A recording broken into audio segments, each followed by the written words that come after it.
Você ainda tem dúvidas em relação a yoga? Bom, então a gente vai esclarecer todas aqui no Esclarece Aí, vem comigo!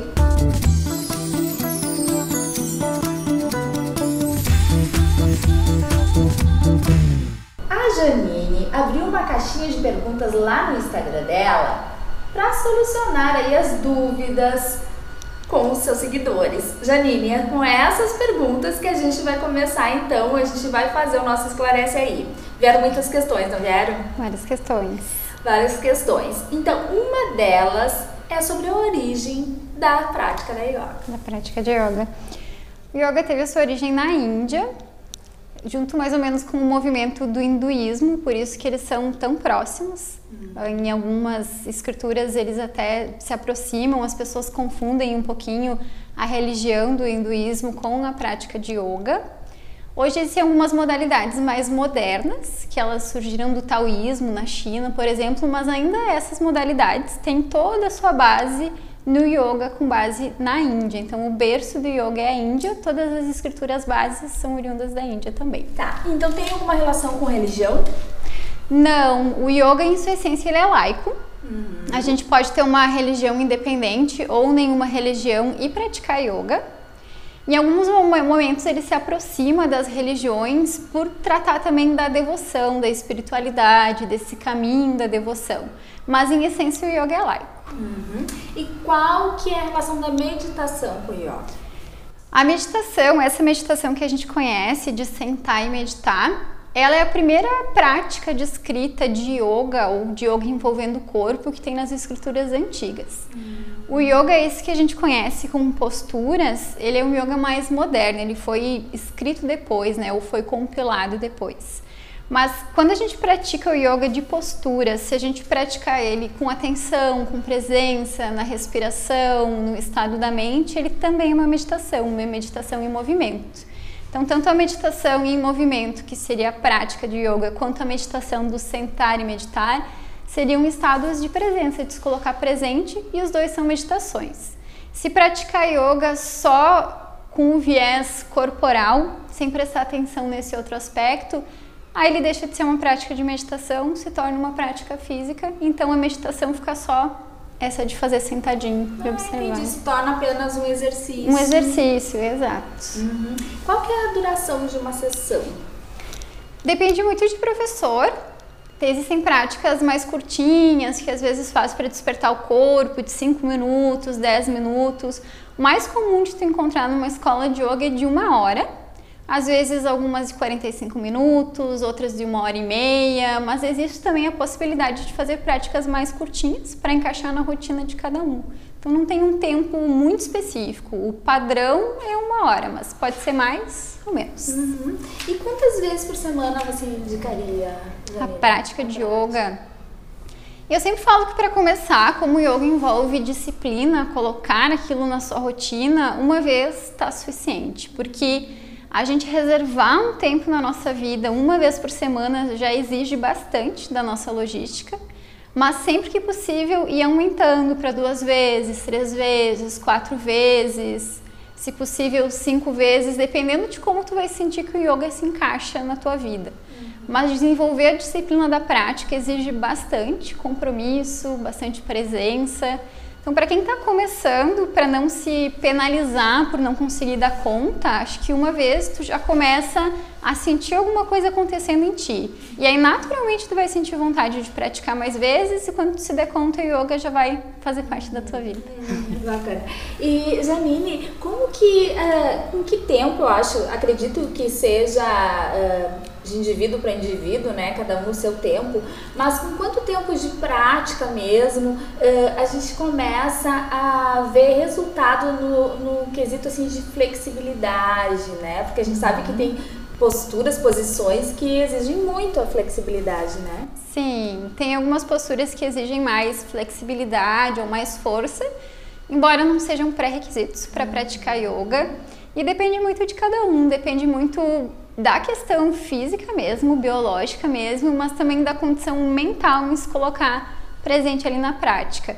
É muito engraçado que às vezes a gente repete a mesma postura muitas e muitas e muitas vezes e a gente não evolui. E um dia que a gente está mais presente, mais conectado, dá um cliquezinho e a postura encaixa. E ela faz todo sentido que não fez aquele tempo todo. Então, a flexibilidade, claro, ela precisa do tempo de cada um, né?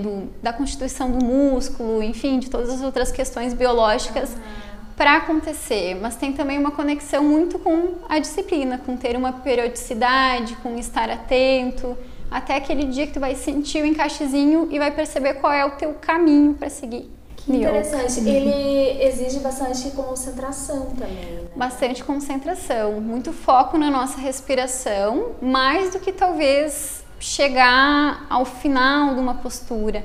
É prestar atenção e se concentrar no caminho, em tudo que está acontecendo até chegar no alinhamento máximo, vamos assim dizer. Tu acha que para esse alinhamento máximo a gente precisa de autoconhecimento também? Ele vai desenvolvendo esse autoconhecimento? Muito!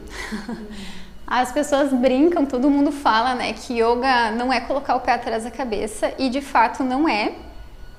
Mas o caminho que a gente desenvolve até o pé chegar atrás da cabeça, se um dia ele chegar, é um caminho de se conhecer, de observar os seus espaços, de ganhar flexibilidade física e mental.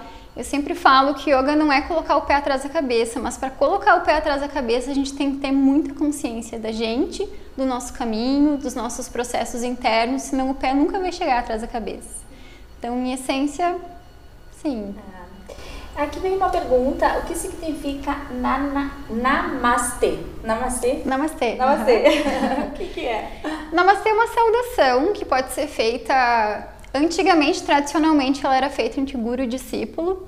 Hoje ela é feita entre professor e aluno, entre alunos. Existem algumas traduções, não tem uma tradução muito literal, mas o significado seria que eu te saldo com a luz e sabedoria que existem dentro de mim, toda a luz e sabedoria que existe dentro de ti.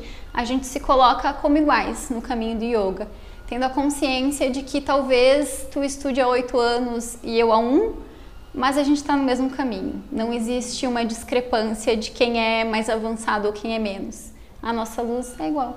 Que lindo! E, Janine, se eu estou iniciando agora, né?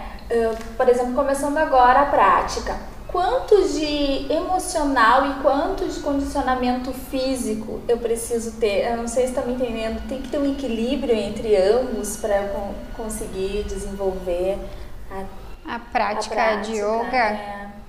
Depende muito de cada um também. A gente vai vendo no nosso tapetinho que muitas das posturas a gente não consegue avançar, não sei se avançar é a palavra, mas a gente não consegue dar o próximo encaixe, o próximo ajuste, porque aparece um bloqueio mental. A gente fica com medo, a gente não acredita que aquilo vai dar certo, a gente não confia no próprio potencial. Então, acho que é um equilíbrio dos dois. Os dois, só o praticante tem consciência de até onde pode ir. Eu sempre falo para os meus alunos, né, vocês conhecem o corpo de vocês muito mais do que eu, então vocês sabem o limite de vocês, até onde pode ir. E eu acho que é um equilíbrio entre o físico e o mental, os dois vão se misturando um pouquinho, se conectando para encontrar uma prática equânime. Ótimo. Dá para praticar em casa? Veio uma pergunta aqui sobre isso também. Sim, dá para praticar em casa. Hoje existem vários professores ótimos online, no YouTube, no Instagram, com lives ou com pequenos vídeos, então dá para praticar em casa, com certeza. Sempre tendo bastante atenção e autorresponsabilidade para não se machucar, a mesma questão de antes, conhecer os seus limites, mas com certeza dá para praticar em casa. E para a gente encaminhar o encerramento, precisa tem idade, tem uma relação física, tem alguma coisa que te impeça de começar o yoga ou a prática? Não, para praticar yoga basta querer e ter um corpo. Todo corpo é corpo de yoga, toda mente é mente de yoga. Muito que chega, né, de dúvida para nós é, por exemplo, eu tenho uma mente muito agitada, eu não sirvo para o yoga. Talvez tu não sirva para aquele estilo de yoga, não sirva, tu serve para todos os estilos de yoga, mas talvez tu não te identifique com aquele estilo de yoga. Então, se tu não te identificou com esse, procura outro. Às vezes, a gente, como tudo na vida, a gente se identifica mais com uma prática mais vigorosa ou com uma prática mais silenciosa.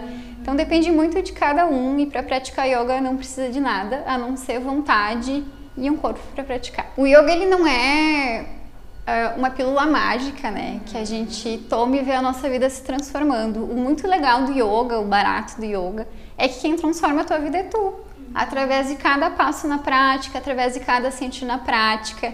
Então, quando tu tem uma prática com disciplina, com periodicidade, uma prática constante, tu vai sentir esses efeitos da redução da ansiedade, da melhora da qualidade do sono, talvez algum realinhamento no teu corpo, não com alguma postura muito específica ou com alguma coisa muito focada, é o conjunto do todo, do estar presente, de olhar para si, movimentar o corpo, movimentar as energias do nosso corpo, que trazem todos esses benefícios de yoga. Então, em essência, sim, o yoga ajuda para quem tem ansiedade, mas é através de muita constância, de muito olhar interno, a gente consegue atingir esses benefícios. E a gente só viu coisas boas, não é? Muito bom. Eu recomendo para quem nunca praticou que pratique, porque realmente Experimente. Eu tive a honra de praticar com a Janine, uma professora que foi por um tempo. E a gente fica por aqui. Se tiver mais dúvidas, nos encaminhe que a gente vai tentar responder. Com certeza, combinado. Então tá bom. Então não deixe de me seguir nas redes e se inscrever aqui no YouTube. Até mais.